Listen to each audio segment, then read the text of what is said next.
आमर ये गला चकुड़ी पिठा आठ आमर छतु बेसर। तो चलतु फटाफट बनेगा।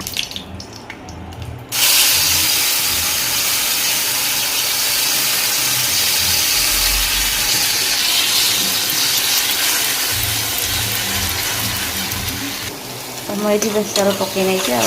भल भात आम पिठा टे आमिष हो जाए तो माजापी दिखाई मसला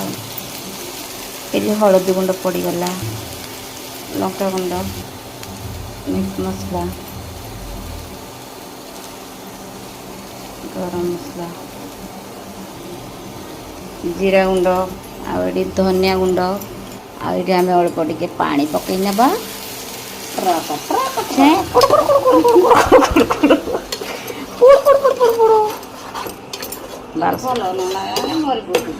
देखो तरकारी को ये अपलाइड करुँगी आदि भल लगे मत कमेंट कर। तो देखो गाइज आमर मसला को टिके एपट सेपट करदेवा आ से तार फट फट फट फट हो। तो देखो ये टमाटो पड़गला पूरा फूल भाया टमाटो काटिकी सिक टिके सिक आ लुण आने लुण एटा लुण देखो यहाँ आमर लुण ये एबे पड़ा लुण दे था कषिकी जमी रकराड़िया है खाइब भलसे आउनी कौन हाँ आसला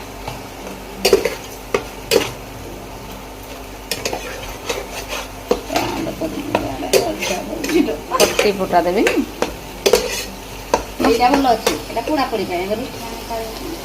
तो देखु कैंची दिए एमती एमती एमती एमती करदेवी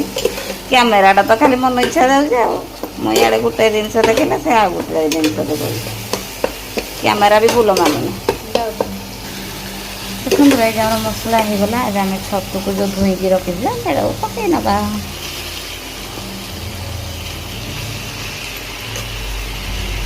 जेहेतु यहाँ आमर अल्प छोटिया जगह तो आम टे नरम है देखो ये आम छतु पानी टी बाहरी आसला तो से पूरा नरम होमें इंडक्शन फ्लेमटा टी कम करदे देखा ना बढ़िया छतु बेसरटा तो कमेंट करके जनइबे आमती थे निहाती बनई घर खातु।